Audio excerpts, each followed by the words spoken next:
salam sejahtera bagi kita semua. Saat ini kami sedang berada di Namaste Music and Creative Works yang terletak di penjaringan Ruko 338 nomor C7 Jakarta Utara. Namaste Music and Creative Works merupakan tempat salah satu industri kreatif di bidang musik yang didirikan sejak tahun 2013 oleh Bapak Yanhin. Namaste Studio terletak di Penjaringan, lebih tepatnya di Ruko 38 nomor C7 Jakarta Utara. Di studio ini menawarkan beberapa macam jasa, seperti studio recording, cipta lagu, aransemen, pembuatan video klip, jingle, hype, dan Mars. Sudah cukup penasaran kan? Kalau begitu, ayo simak video kali ini.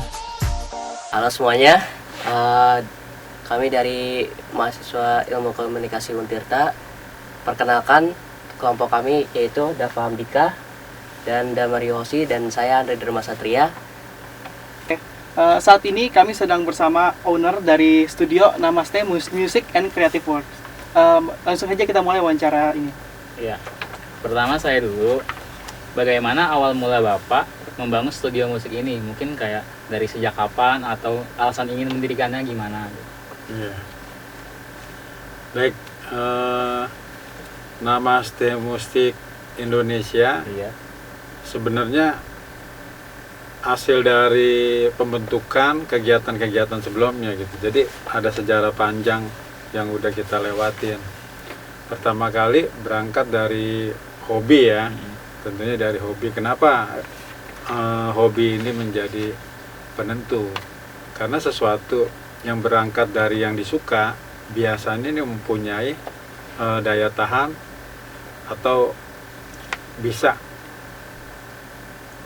bertahan. Iya, karena apapun yang terjadi dengan kondisi apapun selama berproses, karena kita passion di situ, suka, itu yang membuat dia bergerak terus. Artinya bisa survive lah, gitu. Nah itu jadi kenapa hobi itu menjadi penting, kesukaan terhadap sesuatu penting. Nah itu. Nah saya berangkat dari situ. Namaste Musik Indonesia itu sebelumnya adalah proses recording yang sifatnya personal sebetulnya, pribadi. Jadi kita udah ngerasain tuh waktu itu kita buat home recording di rumah gitu. Itu sekitar tahun 90-an lah, 90-an. Ketika awal-awal era analog dan digital bergeser gitu.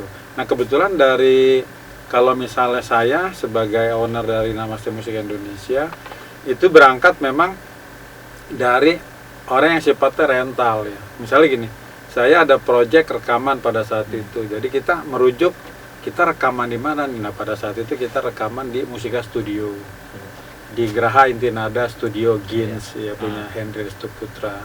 Terus kita ke studionya Mus Mujiono gitu, atau kita ke mana lagi nih, kita ke Arista atau kita ke Blackboard. Hampir seluruh recording analog pada masa itu kita pernah datengin, sebagai kita pakai untuk melakukan proyek di situ, kegiatan. Nah itu awalnya. Nah pada saat-saat itu recording begitu mahal kan. Nah kita sempat ngerasain masa-masa itu harus dengan pita 2 inch, masternya harus di pita 1/4, ya kan, sampai dia berubah menjadi DAT, digital audio tape, ya kan. Itu DAT itu sebagai pengganti pita yang lebih kecil, sampai era digital sekarang yang hanya disimpan di dalam hard disk. Nah itu beruntung kita merasakan perubahan secara penuh ya. Jadi masa-masa itu katakanlah masa-masa proses di mana kita melihat potret perubahan secara menyeluruh. Nah ini, lalu berlanjut ketika era-era digital semakin pesat ya. Pada saat itu di tahun itu digital diwakili dengan sebuah benda, misal yang namanya MPU Roland 32, itu MIDI controller. Terus ada yang namanya MC Max 2, itu sequence untuk membuat musik digital di situ. Tentu saja proses perkembangannya masih sangat kaku ya, masih robot banget gitu. Jadi sense humanisnya masih belum berkembang teknologinya. Itu seperti banyak dipakai untuk pembuatan drum misalnya, drum program, drum digital. Nah sampai saat ini digital udah begitu pesat ya, sehingga definisi recording yang saat itu recording mahal menjadi murah ya, recording harus mewah terpatahkan gitu. Sekarang kamu bisa kreatif dimanapun. Nah itu awal berdirinya, sampai akhir kitanya dibantu dengan perkembangan teknologi yang ada. Jadi budgeting kita yang tadinya tidak memungkinkan untuk membuat sebuah tools recording atau tools PH nggak berjalan kan, tapi dengan adanya perubahan teknologi kita sangat terbantu, di mana alat-alat recording jadi mudah terjangkau harganya, relatif dari yang mulai rendah, menengah sampai ke high gitu ya. Nah itu, nah, sampai akhirnya kita mendirikan sebelum Namaste Musik Indonesia ada yang namanya Janitra Lab, home recording. Kita kerjain di rumah gitu. Dan pada saat kerjain di rumah pun kerjaan kita sudah kerjaan serius sebetulnya. Kita menggarap order project album orang dari berbagai macam klien, kita mengerjakan jingle gitu kan. Sampai akhirnya Namaste menempati ruko ini, kita mendesain ulang visi misi ya, itu sekitar tahun 2013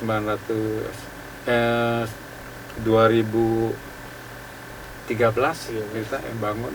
Sampai saat ini kita bersyukur bisa survive Namaste berdiri. Nah itu awalnya, alasannya kenapa, yaitu tadi memang kita didorong pada saat itu adalah passion ya, rasa suka. Nah, itu yang menguatkan kita. Jadi saya selalu katakan rasa suka itu modal awal. Jadi kalau kamu udah punya kecintaan terhadap suatu apapun ya, yang positif, dengan rasa suka itu kamu udah punya modal tuh. Minimal setengah modal udah kamu pegang gitu.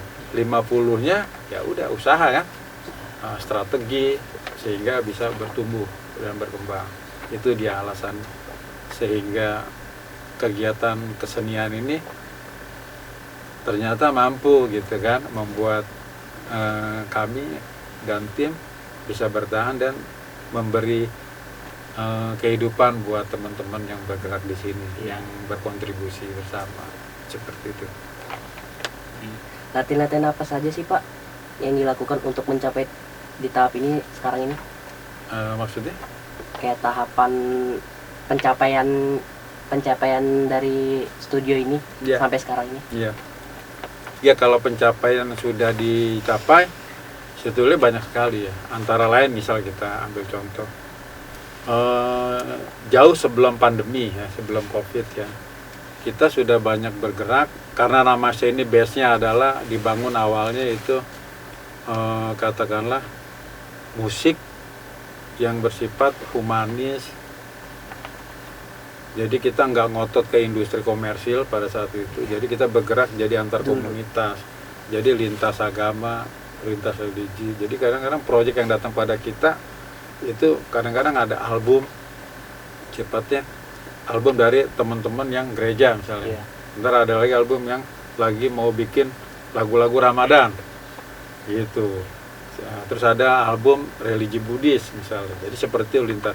Tapi apapun proyeknya dari siapapun, kita menganggap itu sebuah kerjaan profesional. Artinya kerjaan serius gitu. Bukan kerjaan yang harus, ini buat ini doang. Jangan, enggak gitu. Kita selalu memandang bahwa ini kerjaan, harus ada tingkat kepuasan, harus ada katakanlah klien terwakili keinginannya. Ketika kita pegang, kita ambil kerjaan itu, keinginan dia, terus sekualitas apa yang dia mau capai, apakah musik, hasil, outputnya itu memenuhi standar yang mereka dapat. Jadi pencapaiannya antara lain katakanlah kita banyak memproduksi untuk internal ya, itu lebih dari sekitar 29 album lah, masa sebelum pandemi hampir 30-an ya. Nanti ada sebagian contoh-contohnya juga ada. Nah terus kalau pencapaian internal lagi selain produk pada masa itu kan belum pandemi ya, album fisik masih laku. Ya, berupa compact di CD ya. CD merupakan transisi dari kaset. Ya, dimana kaset pada saat itu jatuh, reproduksi kaset, replicatingnya kayak HDX, BSF, ya, Panarex itu runtuh, mereka hancur sehingga terjadi fase produksi dalam kepingan CD. Sehingga pada akhirnya CD pun ambruk juga kan. Ya kan? Iya. Dua kali ambruk nih. Fase kaset ganti CD, ya CD ambruk, sekarang ganti Digital. digital. Kayak Dimana Spotify fisik gitu. nggak ada lagi. Nah mungkin ini siklus ya, mungkin nanti fisik dirindukan lagi kan bisa kan? Iya, bisa. Jadi berputar, mungkin fisik menjadi barang yang mempunyai level gengsi menjadi sesuatu yang unik. Fisik edisi terbatas misalnya. Ada Nah. namanya piring. Ada juga vinilnya kan? lagu. Piring Seperti lagu. itu. Nah ini bisa dipakai menjadi strategi market tentunya ya buat nge-branding seseorang. Nah itu pencapaian dari sisi internal, kita memproduksi banyak. Pencapaian lainnya kita mengadakan konser. Konser yang pernah udah kita pegang antara lain konser humanis ya. Kita mendatangkan Imeoy, itu salah satu artis humanis yang bergerak di inspirasi kemanusiaan dari Malaysia, kita undang ke sini. Itu di Indonesia diadakan di 2 kota, di Medan sama Jakarta. Kita bawa, itu sukses acara di 2 kota itu. Terus ada lagi untuk teman-teman yang religius Buddhis, saya mengadakan lomba cipta lagu dan penyanyi. Jadi kita sebar di 8 kota, menghasilkan sebuah album. Albumnya kita produksi, kita biayain. Terus penyanyinya kita latih, kita coaching vokalnya. Kita bekerja sama dengan basis Krakatau, Prasaja Budi Dharma, terus sama Tri Utami, vokalis dari Krakatau. Dibantu juga sama Ubit. Ubit itu salah satu penyanyi yang konsen di etnik ya. Kalau kamu searching di Google Ubit itu kamu bisa tahu. Jadi kita dibantu oleh teman-teman senior itu. Selama latihan, selama belajar mengembangkan ide-ide, selama mengembangkan daya kreativitas hingga mencapai tahap sekarang ini, apa sih yang jadi permasalahan Bapak atau jadi hambatannya ini? Oke, baik ya. Biasanya kan ada 2 poin ya. Kalau dalam pengembangan gitu ada faktor hambatan, ada faktor yang mendukung. Selalu tuh, nggak mungkin hambatan semuanya. Selalu 2 sebetulnya. Mana faktor-faktor yang mendukung, mana faktor-faktor yang menjadi hambatan. Kita bahas satu-satu. Faktor hambatan dulu dah. Faktor hambatan yang pertama barangkali adalah yang harus kita lihat selama kita mengembangkan kreativitas ide. Itu yang terpenting kita meletakkan ide itu di depan dulu. Ide itu kita lihat dari ujung ke ujung. Dari kanan ke kiri, depan belakang, kita idenya mau ngapain nih gitu. Yang kita lihat ide kita ini dalam bentuk apa, audiensnya apa, sasarannya apa. Jadi kita yang punya ide harus tahu tuh dengan ide ini kita mau ngapain gitu. Jangan sampai kita punya ide mau berkreatif kita nggak tahu gitu kreatifnya buat apa. Itu ya satu poin tuh. Setelah kita tahu ide kita lihat secara jernih, oh ya kita baru bisa nyimpulin mana yang jadi hambatan gitu, mana yang menjadi faktor pendukung. Itu dulu. Nah, yang menghambat biasanya adalah satu, hal-hal yang sifatnya berhubungan dengan ide kita itu, kita punya nggak, misalnya gitu. Yang mensupport, dalam hal ini kalau ide itu ibarat kata, ide yang ibarat kita ambil sebuah contoh ide ya, kita mau mengadakan misalnya festival musik misalnya, semacam bazar musik misalnya anggap ya, kan kita punya nggak link-link orang-orang yang kita jadikan katakanlah buat pendukung bazar kitanya gitu lah, vendor-vendor yang mau kita sertakan, punya gak? Itu salah satu bentuk hambatan yang sifatnya yang kita lihat, oh kita di internal nggak punya siapa, jadi link itu juga menjadi hambatan kalau kita nggak punya link. Tetapi kalau kita punya link menjadi faktor pendukung. Jadi itu 2 arah tuh, antara dia hambatan atau mendukung, itu selalu kuncinya 2. Nah itu contoh. Terus yang berikutnya hambatan lain adalah kita waktu menyetuskan kreativitas itu, kita sepenuhnya mengontrol ide itu gak? Artinya kita tahu gak? Kalau andai kata kita tahu, berarti proses kreativitas terhadap kegiatan itu, kita bisa kontrol full. Di bawah kontrol kita semua. Cuma kalau kita nggak ada, berarti kita harus, yang menjadi hambatan, siapa yang menjadi partnership untuk membedah ide ini? Gitu loh, jadi kita butuh rekanan ya kan? Supaya ide ini bisa lengkap, bisa solid, sehingga bisa berjalan sesuai rencananya, rencana dan tujuannya itu. Nah jadi dengan berpartner terhadap siapa, kita punya orang yang sepemahaman, itu juga menjadi hambatan kalau kita nggak punya orang yang deal dengan ide kita ini gitu artinya, atau katakanlah kita ingin melaksanakan ide ini, cuman kita kok kayaknya ada yang bagian kurang, kita nggak tahu. Nah, hambatan itu ya harus kita carikan solusinya dengan katakanlah mempresentasikan ide ini dengan orang-orang yang coba kita sasar ya kan. Kita punya ide begini, kira-kira mau masuk nggak gitu. Nanti kan ada pertimbangan tuh, ini bagus gak ya buat saya, menguntungkan apa enggak gitu kan, atau merugikan. Nah itu. Jadi saya ingin mengatakan bahwa hambatan dan dukungan ini relatif sebetulnya. Relatif dalam artian hambatan itu terjadi kalau kita memang kurang dalam arti link kita nggak ada, kita kurang dalam arti secara data yang berhubungan dengan ide kita itu yang dibutuhkan. Kalau misalnya data ide kita itu adalah bazar misalnya, anggaplah kita ambil contoh ya, bazar makanan di mana ada festival musiknya misalnya kayak gitu ya. Kita nggak kenal tuh UMKM makanan misalnya kayak gitu kan repot tuh. Harus dicari dan dicari tahu, yang dagang makanan unik mana ya gitu kan. Yang punya bakso mungkin baksonya nggak bulat tapi segitiga yang antik-antik gitu kan.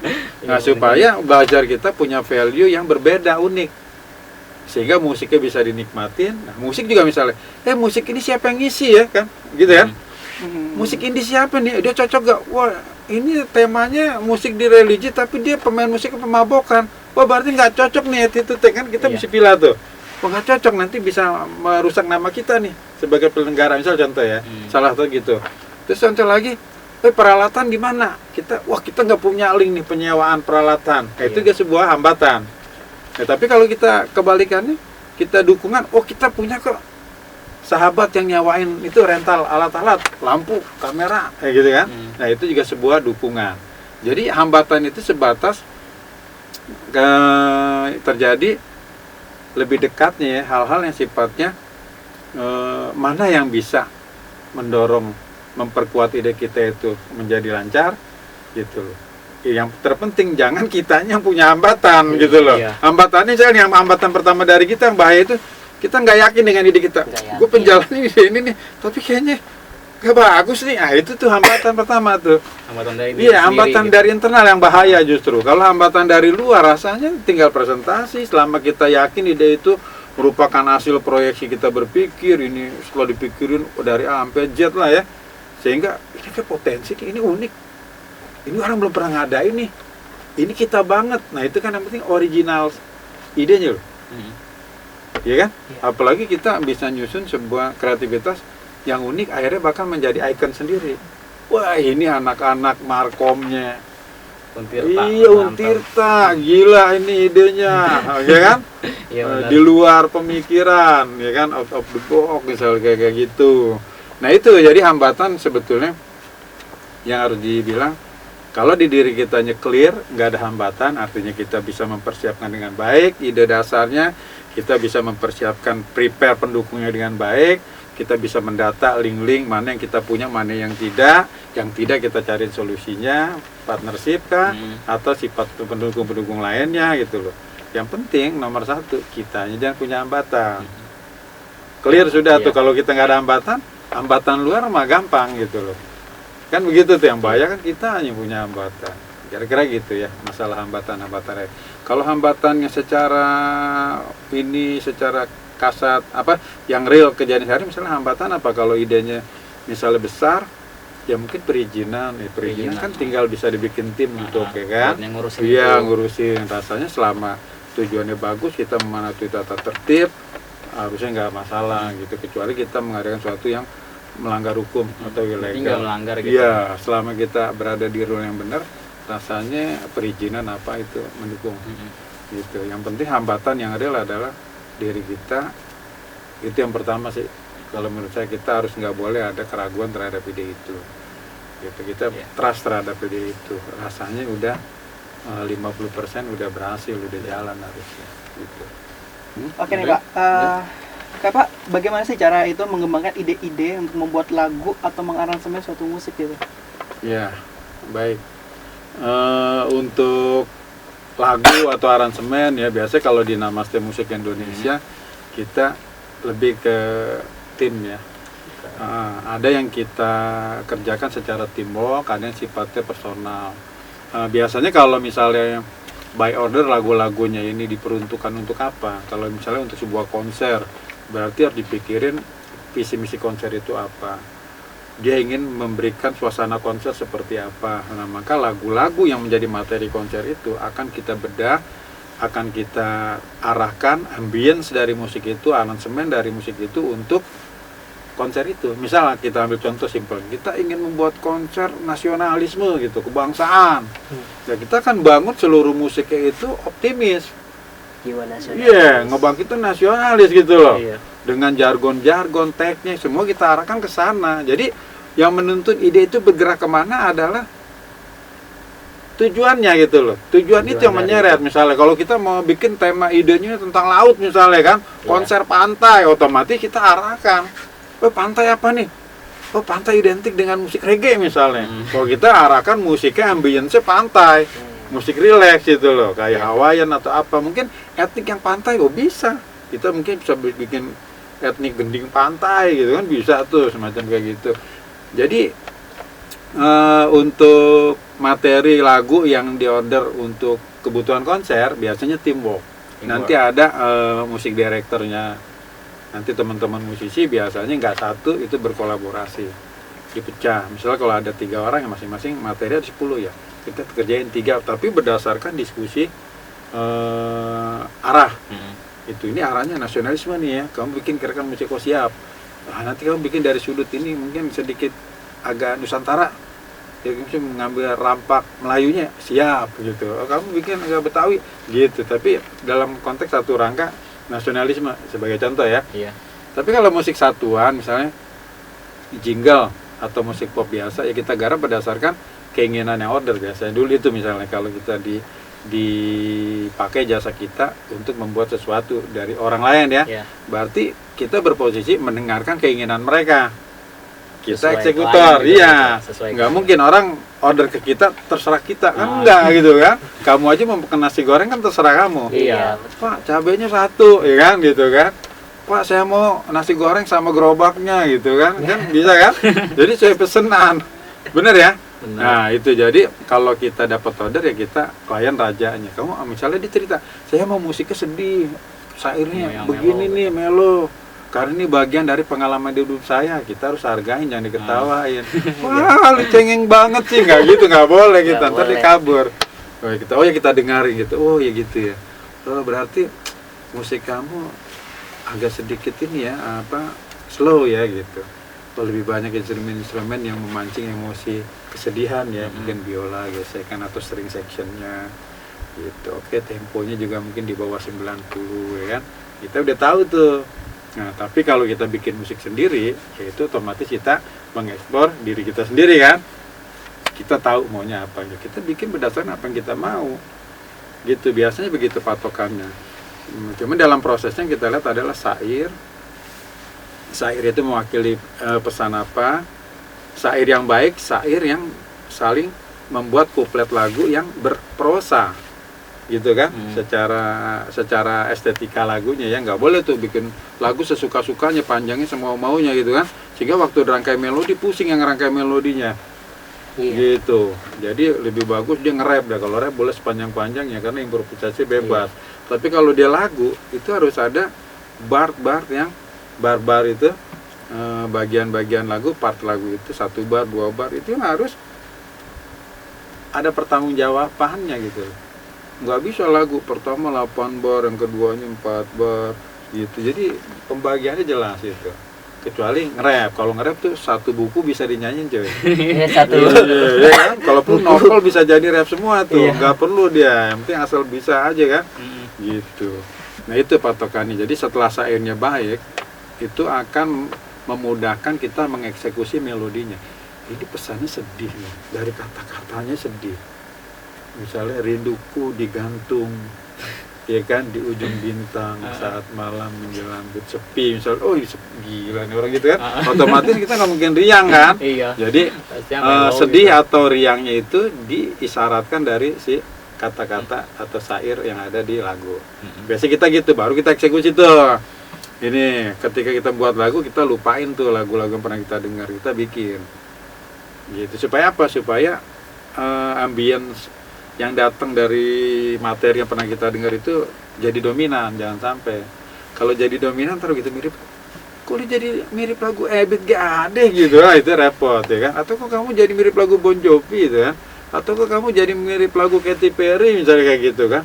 Kok ini melodinya Bruno Mars yang lu pakai? Iya, gua kemarin dengerin itu. Jadi suka kepake, itu. Berarti mesti meriset dulu. Ya, gitu. jadi riset, jadi kita kosongin diri sih. Ya, apapun waktu kita membuat lagu itu kita harus clear dari, ya kita kan punya ya, di bawah alam sadar kita punya favorit sendiri kan. Musik saya suka Beatles misalnya, saya suka Queen, atau ke bawah tuh kan. Mau nggak kita bikin, aduh melodinya kok jadi lagu Jadi Queen nih, mirip, gitu, mirip gitu kan. Atau kita dengerin lagunya Andre Hanusa ya kan gitu, tiba-tiba kok lagu kayak Kuta Bali nih gitu kan. Nah itu nggak boleh, ada aturannya minimal 8 bar, kemiripannya jangan lebih. Kadang-kadang juga mirip kan tanpa sengaja, kita dituntun dalam bawah sadar itu dengan lagu mirip kayak lagunya Obi Mesak nih kan, bisa kayak gitu kan. Iya kan, gitu, lagunya Melu kan lagunya Rinto nih depannya kan bisa. Kira-kira gitu bagiannya. Oke nih, kan dalam misalnya kita aransemen musik gitu ya. Kadang-kadang kan kita ada kayak stuck buat bikin liriknya atau musiknya gitu. Biasa tuh apa yang Bapak lakukan tuh misalnya kita kejadian kayak gitu tuh untuk supaya clear. Ya, itu pasti satu fase yang sering terjadi tuh. Iya. Biasanya itu ada fase kita jenuh. Bisa aja proses jenuh itu sebelumnya dia pernah sebelum bikin lagu yang diorder siapa atau mau bikin lagu sendiri, dia sebelumnya habis ngerjain kerjaan yang serupa, bisa juga baru itu jadi setengahnya jenuh. doang. Kemudian bikin berhenti baru macet lagi. ya gitu. Iya. Nah caranya yang terbaik adalah kita lepas dulu, lepas kita refresh gitu. Jadi jangan kita pegang terus, jangan kita paksain. Iya. Nanti biasanya lagunya akan menjadi terganggu moodnya. Jadi kok lagu jadi nanggung gitu, nggak enak nih terlalu dipaksa gitu. Jadi solusinya adalah kita diemin dulu, kita lupain, baru kita refresh. Apa kalau kita kebanyakan diem di kamar ya kita keluar bentar gitu kan, Refreshing iya, gitu ya. refreshing gitu. Atau kalau tadi karena kita pengaruh badan kurang rileks nih ya mungkin mandi dulu gitu kan, ya kan, santai, yang mau ngopi-ngopi, baru ntar balik lagi kita mulai lagi, biasanya itu clear. Nah, setelah itu ya, atau kadang-kadang perlu tinggalin dulu, kita mungkin nonton TV gitu atau baca begitu yang lucu-lucu gitu ya, ntar ada inspirasi, wah gini bisa. Jadi faktor pendukungnya bisa banyak macam tuh, dorongan untuk mulai lagi. Yang penting kita jangan paksa, jangan kita wah nggak bisa nih, harus kelar nih, gue pantang menyerah nih, nggak akan gue tinggalin. Nah, itu salah malah. Tetap akhirnya begitu jenuh lepas dulu lah, begitu jenuh dilepas, baru kita jalan keluar. Begitu jalan keluar tiba-tiba kita ingat sambungannya, kita ambil handphone, kita rekam aja. Iya. Sambungan yang tadi buntu kita rekam gitu. Nah biasa gitu. Saya kadang-kadang manfaatin teknologi, karena begitu balik kadang-kadang tadi gue mikir apa tuh nadanya ya, kan sering begitu tuh. Nah kita gunakan, manfaatkan teknologi yang ada. Apa ya, HP yang ada setiap hari kita pegang. Terus misalnya lagi refreshing, jalan-jalan dulu bentar, lupa tuh mau bikin rapnya nggak dapat. Tiba-tiba boleh jalan, wah asik tuh tadi tuh, mungkin keganggu suara motor, tiba-tiba wah ini nih emosinya nih dapet gitu. Nih ingetin langsung buru-buru ngambil audio recorder, rekam ini sambungan lagu yang lagi buntu kan gitu, bagian referen nyanyi aja misalnya, kalau gitu nggak apa-apa, nana ya hahaha itu serah, yang penting nadanya ingat tuh gitu, ingat kita buka referennya tadi yang mana, ini dia nadanya, baru kita sinkronkan di depan alat kerja kita gitu. Caranya gitu, seperti itu. Setiap orang mungkin berbeda ya, tapi umumnya jangan kita pegang, jangan kita paksa, kita lepas. Baru kita cari refresh kita. Masing-masing orang kan refresh mungkin dengan minum kopi, dari luar ngopi sebentar ya kan. Ada yang mungkin gue mandi aja deh, ngerendam diam gitu kan, macam-macam tuh ya. Ada yang gue jalan-jalan dulu deh, bisa. Yang penting satu kalau menurut saya, lengkapi dengan alat pendukung. Kita gini jalanan kan, ya gitu. Kita bisa rekam langsung ide itu. Karena kalau audio itu kan sifatnya spontan. Kadang dia lucu, kagak dipikirin dia nongol, begitu dipikirin kagak nongol. Tadi apa ya? Gitu nggak dapet kan?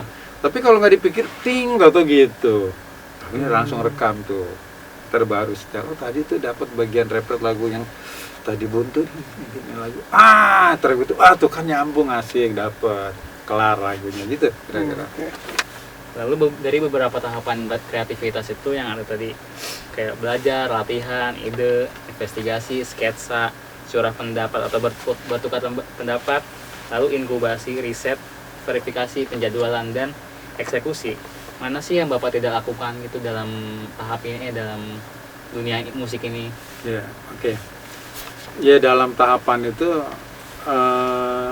dia nggak melulu dalam bentuk-bentuk itu sama di setiap kondisi kerjaan ya. Jadi tahapan-tahapan kadang ada, misal ya, dari si penyanyi kita punya jam terbang bagus misalnya, kita trust sama dia, sehingga mungkin ada tahapan yang kita rasa porsi latihan yang terlalu ini kemudian nggak usah deh gitu. Itu bisa seperti itu, dengan asumsi kita lihat talentnya oke, dia udah bagus, waktu mencontohkan udah bagus, dia kamu langsung take vokal aja deh, nggak usah ada pendekatan ini, ibarat kata gitu.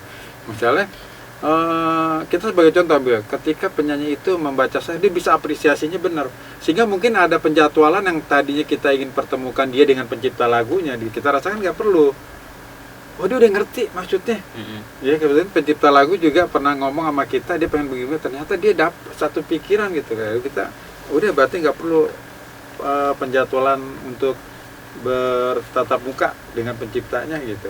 Nanti langsung aja pada saat take vokal ketemu, karena visi misinya dia udah ngerti gitu loh. Jadi ngapain lagi buang-buang waktu gitu, kita lebih potong waktu biar lebih efisien dan singkat. Nah itu banyak. Misal kayak survei juga. Kayak survei misalnya, kita mengadakan kegiatannya di tempat yang pernah misalnya, yang pernah udah kita pakai. Ya mungkin kita udah tahu, karena kita udah punya link orang-orangnya. Mungkin yang tadinya kita harus sidak, survei, verifikasi tempat, ternyata nggak perlu lagi, cukup by phone misalnya gitu kan. Jadi kondisional banget itu, cukup by phone. Karena kita udah trust. Misalnya kita trust apa? Peralatan di situ udah pasti oke. Baik kita telepon, bro, atau di sis, atau di gitu ya. Peralatan masih yang kemarin gini-gini. Oh iya, masih gitu. Oke, berarti kita udah tahu spesifikasi mereka. Nggak ada yang berubah. Kamu ada penambahan? Enggak, masih sama. Jadi kita udah tahu tuh gambaran itu. Jadi kita udah nggak verifikasi deh, kita tuh udah langsung jadwalin aja. Mungkin nanti ketemu pas GR-nya gitu kan, baru satu sebelumnya. Tapi yang tadi kita masukin tempatnya kayak apa, soundnya kayak apa, itu bisa kita abaikan. Karena kita berbekal asumsi bahwa kita pernah tahu atau pernah mencoba. Jadi dilewatkan atau tidak dilewatkan sifatnya itu tergantung kondisi. Iya, gitu. tergantung. Ketika kita ada satu fase yang kita tahu, kita menguasai fase itu, ya itu kita lewatin aja. Lalu saya mau bertanya Pak ya, kalau misalkan dalam pembuatan lagu itu butuh waktu berapa lama sih, dan juga butuh biaya yang berapa gitu? Ya, gini. Jadi kalau misalnya lagu, ya biasanya lagu itu datang ke kita, dia jasa yang mana yang mau dipakai. Misalnya kalau ada orang yang mau ngasih lagu ke kita, minta dibuatkan musiknya, lagunya dari dia. Lagunya udah jadi, cuman belum ada musik, kita biasanya ada jasa aransemen. Jasa aransemen kalau sekarang itu relatif. Kalau misalnya dia untuk, bukan artinya untuk produksi ya, tapi kita selalu arahkan ke produksi. Misalnya lagu mereka sehingga kalau dikerjain di kita akan layak masuk ke Spotify gitu loh. Itu biasanya kita buka harga kisaran satu aransemen itu relatif lah. Misalnya untuk harga yang low budget aja, yang lagunya nggak terlalu macam-macam, ya aransemennya simple tapi menarik, itu kisaran dari satu lagu yang aransemen ya, udah include studio itu 37,5, bergerak di 7.500.000 untuk satu lagu. Artinya dengan kamu membayar satu paket 7.500.000 itu, kamu sudah mendapatkan lagunya di aransemen, dipikirin aransemennya, kamu udah dapat pemakaian studio yang unlimited, disesuaikan dengan penyanyi, mau nyanyi 3 shift terserah gitu. Kamu udah di mixingin, udah di masteringin, kamu udah dapat bersih master all master ya, master untuk video klipnya.